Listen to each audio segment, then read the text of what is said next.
Hello, and welcome to the League of Women Voters of Portland's Voter Forum for election to Position 5 of the 4th District, Multnomah County Circuit Court.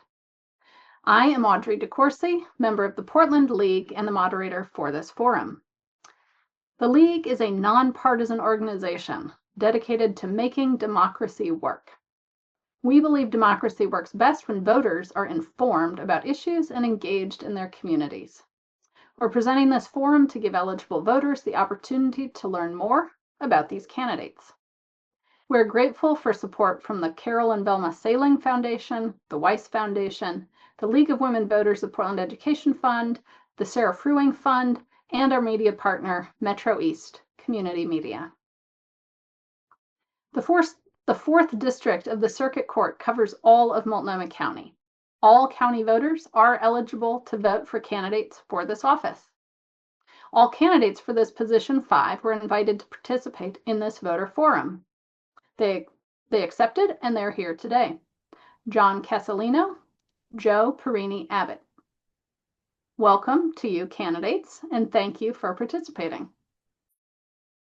Under the voter forum standards for this event, each of the speakers will give a 1-minute opening statement, followed by questions we have prepared based upon league positions and league members' interest. Each speaker will have a 2-minute closing statement, and they will have up to 60 seconds to answer each of our questions. To determine the order in which the candidates will present their opening and closing statements and answer questions, we use the Secretary of State's current and previous official candidate random alphabets drawn in every election cycle. So Mr. Casalino will give the first opening statement. Please proceed. Thank you. And thank you to the League of Women Voters for hosting this forum. My name is John Casalino, and for 29 years I've practiced law in Oregon. 24 of those years as a deputy district attorney in the Multnomah County Courthouse. During that time, for 14 years, I prosecuted child abuse cases. Currently, I'm a senior assistant attorney general with the Oregon Department of Justice, and I travel around Oregon to help communities address some safety challenges. These roles have taught me not only the importance of accountability, but also the importance of compassion. People who come into court are often carrying trauma, fear, uncertainty. They deserve to be heard and treated with dignity and respect, regardless of their background or circumstances. I'm running for judge because I believe a court system should be fair, accessible, and grounded in the rule of law.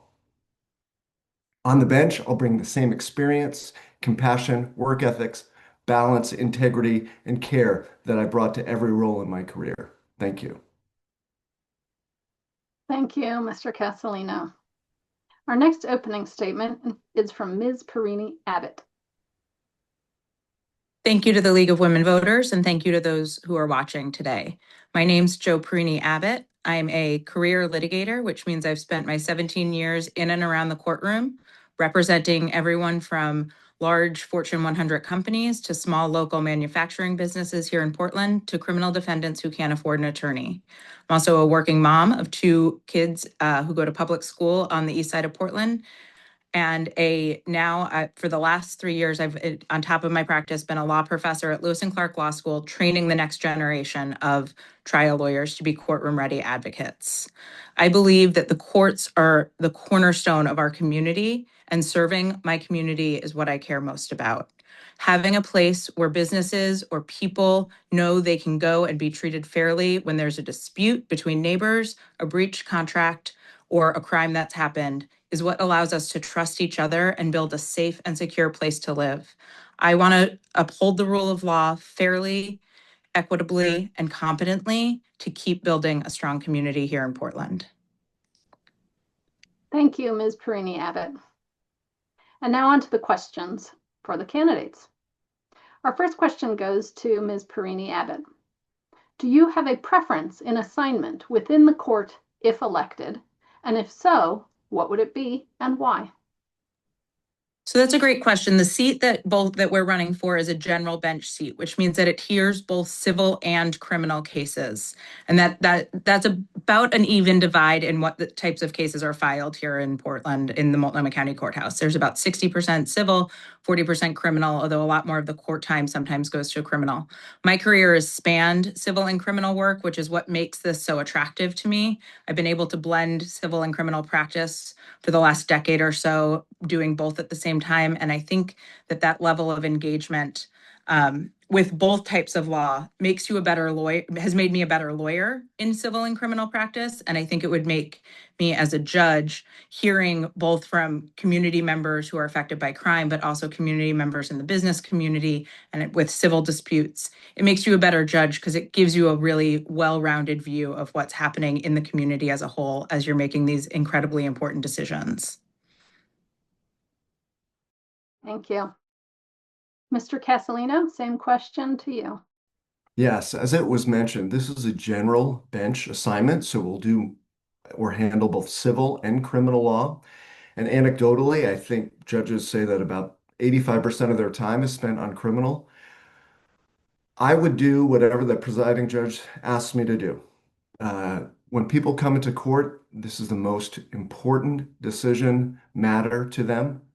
I'll use my background to listen fairly, whether it's civil or criminal. I started out in civil practice. As it is evident, most of my career has been in criminal. I'm just ready to work and bring justice to Multnomah County. Our second question is for Mr. Casalino. What, if any, criminal sentencing reforms would you support? So because we're judicial candidates, the Judicial Code of Ethics limits how much we can say about our own personal opinion about what reform or law change there should be.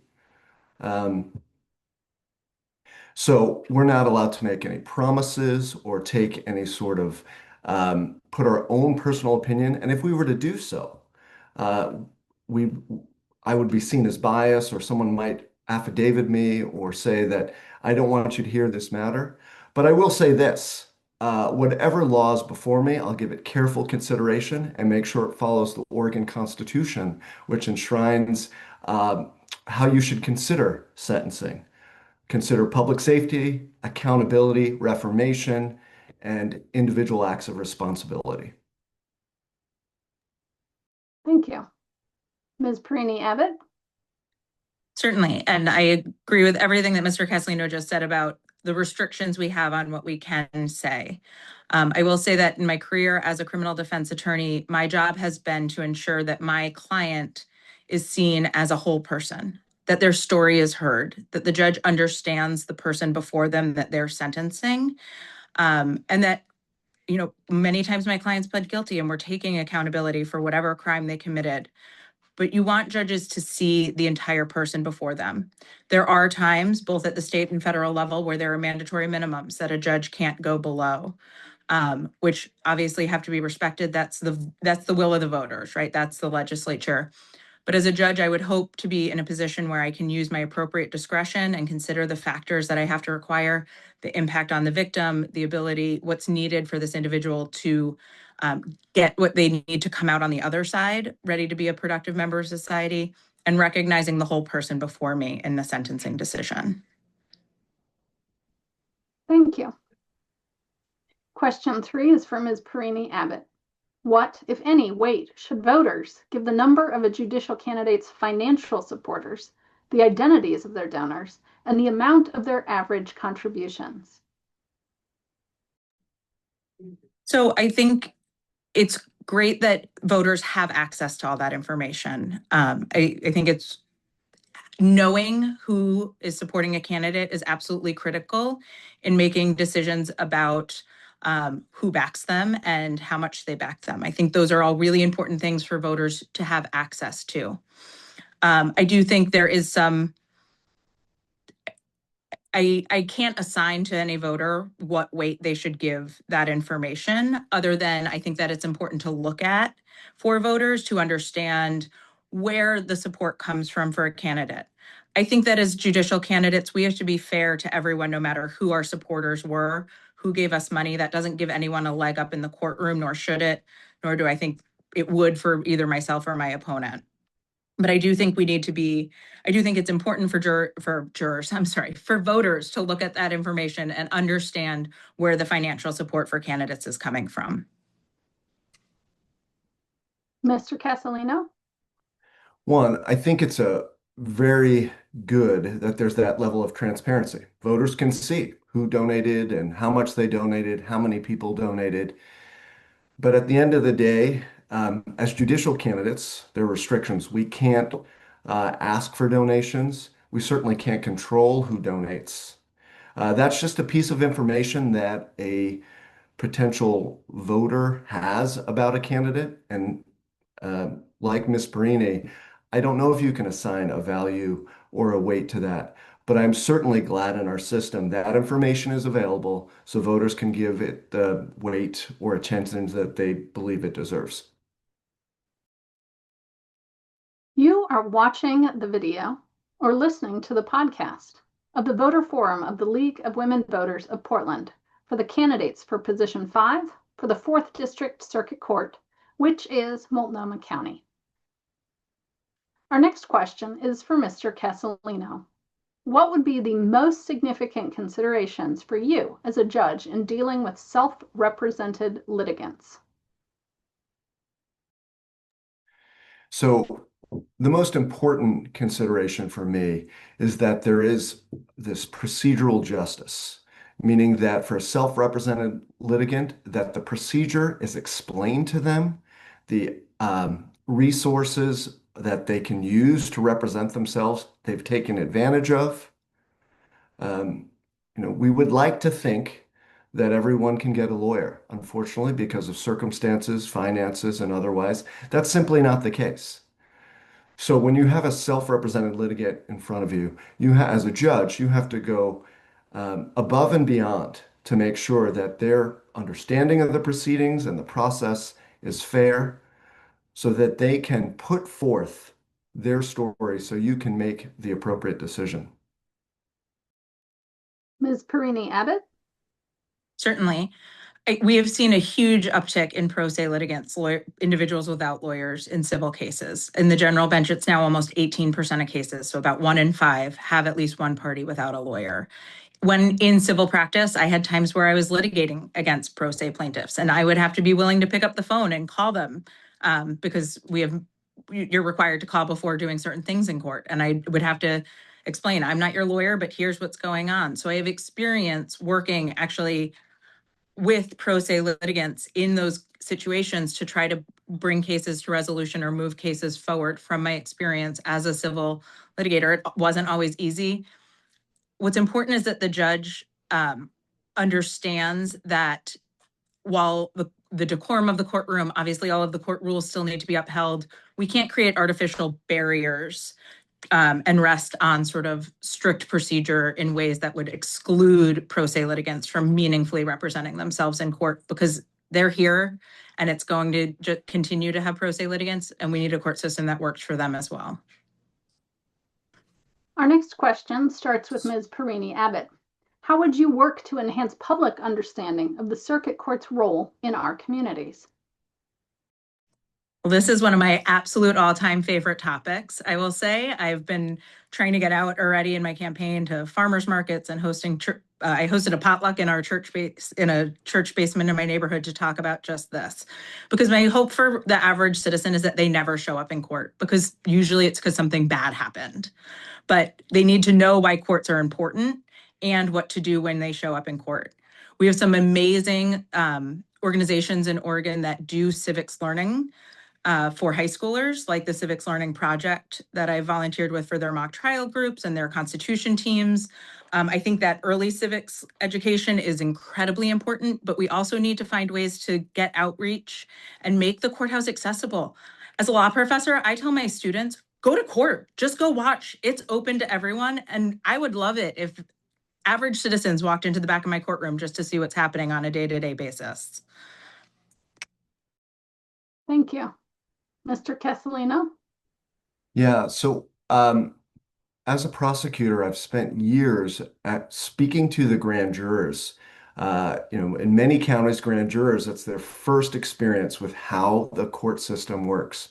And they do their service for a month at a time. And I've seen judges also educate the grand jurors. That's their experience or first brush with the court system, where normal citizens can find out how they fit into the process. Having traveled around Oregon in some of the rural counties, actually, some residents just come in and watch court. That's what they do. They sit to see what's going on in their community. The outreach that's done now, whether it's meeting with civil groups or meeting with law students, it's so important for judicial members or candidates to get out of the courtroom and into the community and talk about our system. Thank you. Now to Mr. Casalino. What, if any, objective public quantitative information is available to voters to assess the performance of a circuit court judge? And if you're not aware of any such information, should such information be available to the voters? Okay. I am not aware of any information. So you're um, quanti I'm not aware of that. So the question is, should there be? So what you're saying is, should there be a Yelp for judges where you can rate people and what would those factors be? Um, as judicial officers, we have to value independence, right? I know from my times handling dependency cases, oftentimes litigants were not happy with the outcome. And I would think, especially self-represented litigants, or even as a prosecutor when I had pro se defendants, they were not happy with the judge's decisions. So I'd be a little leery of the fact that there would be some sort of Yelp merit system because it might make judges less likely to make the tough decisions. But it's an interesting question and deserves study because we want to preserve that independence and have judges operate without fear or favor of outside pressure. Thank you. Ms. Perini-Abbott? Yeah, so I like Mr. Casalino, I don't actually know of a judge by judge basis. You can go to the OJD, the Oregon Judicial Department website, and find county by county statistics that at least help you understand how quickly cases are moving through the court system. If you look at when things are filed and what's going to trial, there's actually pretty decent data there. There's also decent data on the Multnomah County District Attorney's dashboard website about how they're doing. Again, that's not judge specific. I'm a bit of a data wonk, so I'm always in favor of more data, right? I tend to agree that a Yelp or a rating system might be dangerous, but objective data of how quickly cases move through the system. In the federal system, there's something called the Biden list, where if a judge has too many opinions hanging out for over 60 days, they get sort of scolded in Congress. Something like, some judges don't care, but something like that isn't a bad idea just to ensure efficiency. So the more data, the better, in my opinion. Thank you. Ms. Perini-Abbott, what, if any, role can a circuit court judge play in the treatment of immigrants as parties, witnesses, or jurors in our courts? Yeah, and so, the Multnomah Circuit Court doesn't in any way hear immigration cases. That goes to administrative judges at the federal level.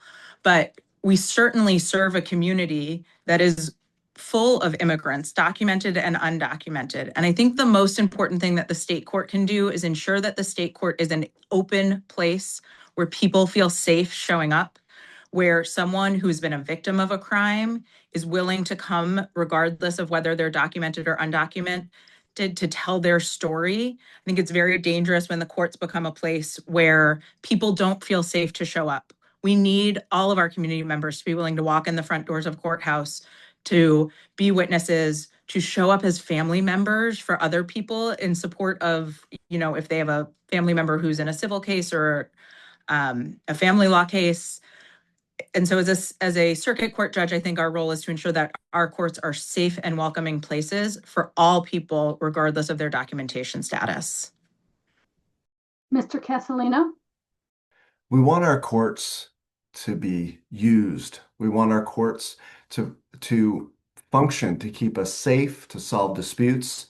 And anytime we create an atmosphere where witnesses don't feel like they can come forward, where they feel they might be treated differently, or victims of crime because of either their immigration status, don't feel safe to actually report crime, I think everyone in the community loses. So how do we solve that problem, right? We have to make sure that that courts are accessible, that um, procedures are explained in various languages so everyone understands and can participate. Because when we have that safe space where everyone can understand and participate, uh, the whole community benefits. Mr. Casalino, what effect might the philosophy of restorative justice have on your performance as a judge? Yeah, so restorative justice, right? It's a concept where we want to actually um, restore or make a victim feel whole. And it could actually work, and it does work in certain circumstances. Now we have cases that maybe I would believe are not appropriate, but the main theme it should be victim driven, where a victim is willing to participate and thinks that that's something that they can benefit from. Restorative justice is something that can not only heal a victim, but heal a community. The issue is how do you do that in a way that both the victim feels seen, heard, and safe, as well as preserving accountability and minimizing, I should say, undue influence.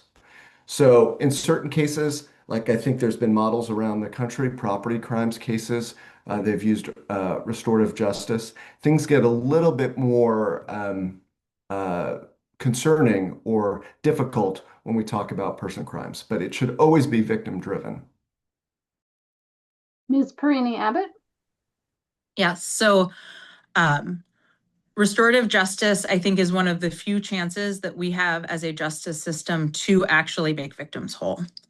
Oftentimes, if we look at just the civil system, you're just giving money, and that can do what it can do. In the criminal system, it is sending someone away to prison, which may have to happen to make the victim feel safe. But oftentimes, the victim wants more. The victim wants to understand more information. I have good friends who were the victim of a burglary recently, and simply understanding the mental health status of the defendant and the treatment that they were going to be getting was able to give them a sense of safety that was far beyond checking the jail inmate roster daily to figure out if he was out in the community or not.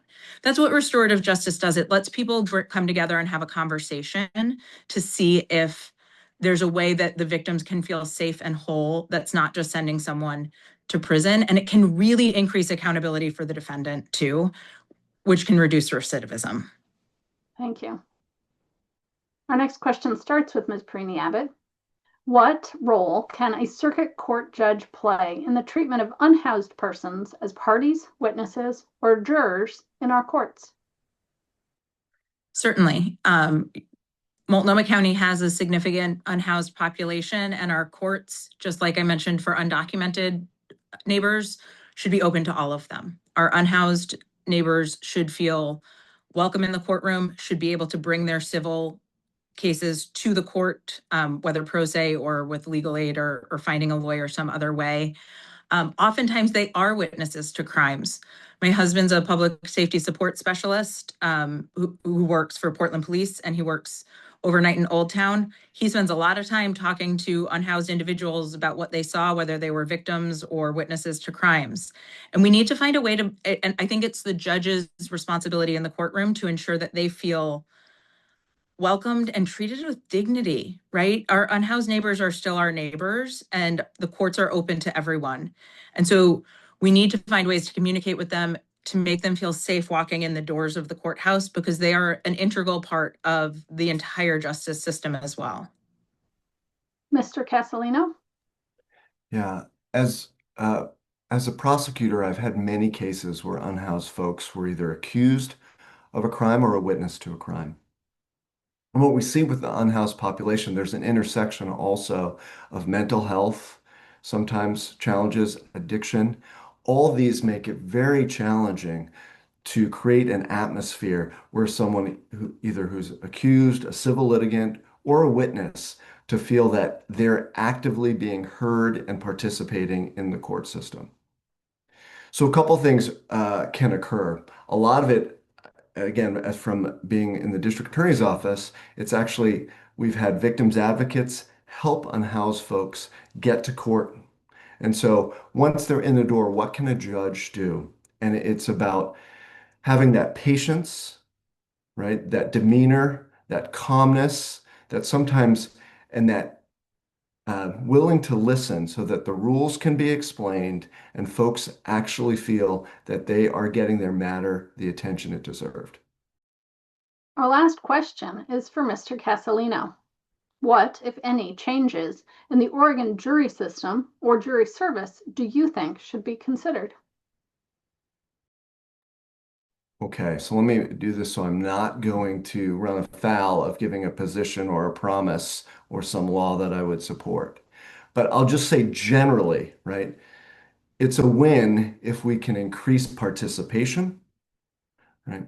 And we can increase the diversity of people that show up to the courthouse, right? We want jurors who look like people who are having their matters decided. We want jurors who have different lived experiences and perspectives. So when someone is in court and they're having a jury trial, having their matter decided, they can say, wow, I'm looking around the room, I'm hearing some things. These folks who are listening are members of my community. So again, to almost end where I began, we want to increase participation and diversity. How do we do that? Well, just as a thought, I think I could comment on some administrative things. Financial hardships sometimes keep people from serving in a jury system. The amount that you get per day as a juror is very limiting. Some people have suggested increasing that number so we can make it easier for people to serve. Thank you. Ms. Perini-Abbott? Sorry, that took a second to come off mute. So I am one of the firmest believers in the jury system. I think the jury system is probably the closest we ever get to true democracy when we put 12 people in a room to listen to two sides of a case and to decide our community's hardest issues. Here in Multnomah County was the first time big tobacco was ever hit with a verdict. Talk about a hard social issue that happened right in our courthouse because 12 people came together and made a decision. Jury service, I just talked to a friend who was on a jury and he said they looked around and they were like, this is democracy happening. And so we need to increase it, right? We need to make it accessible. Just like Mr. Casalino said, we need for people where it would be hard to show up to do jury duty, we need to find ways to do it. That may mean increasing the child care at the courthouse, increasing pay for jury service, but anything we can do to get citizens in a room to decide our hard issues, that's how the jury system works. And that really is democracy. Thank you. The candidates will now provide their closing statements, with Ms. Perini-Abbott going first. We are in a moment where there is doubt in our systems, and that just has to be acknowledged. It is a hard time for democracy when we lift our head up and look around the world, and people criticize the U.S. Supreme Court and are losing faith in that higher level court system. And I'm not saying the U.S. Supreme Court's not important, but where humanity lives in the court system is at the state court trial level. That is where people are engaging with the system on a day-to-day, meaningful, human basis. And that is where we can make real change. Every time someone walks into a courthouse, every time, whether it's for a parking ticket or a serious felony or a fight over a fence with a neighbor, every time they walk into a courthouse is a chance for the courts to build trust in the rule of law, to build trust in the system, or to squander it, right? Who is sitting on that bench and how they engage with those people will impact how those people then go out and engage in society, because it's whether or not they trust the systems. And I'm running for judge because I think this is a moment where who we have on that state court bench, engaging with people, connecting with people, ensuring that people walk out of the courthouse feeling like they had a fair system, even when they lose. We need judges who can make people feel heard and understood, and like their case was heard and understood, even when they lose. When judges can do that, we can build trust in community, we can build trust in democracy, and we can even build our economy here in Portland. Thank you. And now for Mr. Casalino's closing statement. Walking into a courtroom and having a fair shot. That's something very unique. That's something that our system has been based on. Because of the sort of the current events, many folks feel now that they're not getting a fair shot. Throughout my career, I've had the privilege of walking into a courtroom, sometimes with the most vulnerable folks, holding the hand of a child, standing next to a survivor of domestic violence, to give voice and to see that the person who harmed them is there as well, and they finally have a fair shot to be heard and for their matter or for their life to change based on what happens in that courtroom.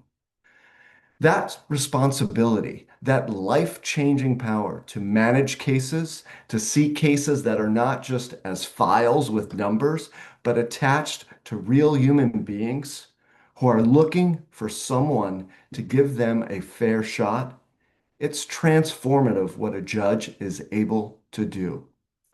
And when we practice that transformative power with care, compassion, empathy, technical legal expertise, we're able to deliver life-changing results.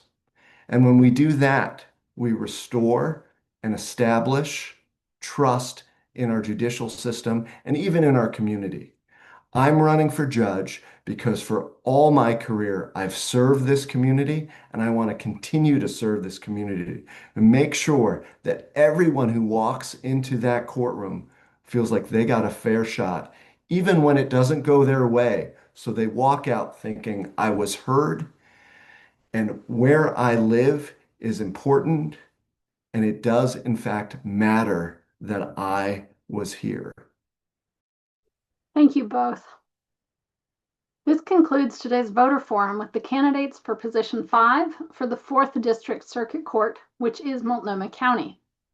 We thank the candidates for your participation with us. Audience members, please share this forum recording and podcast with your family and friends. You can find all our voter forums and candidate interviews through our website, lwvpdx.org. We all need to be informed voters.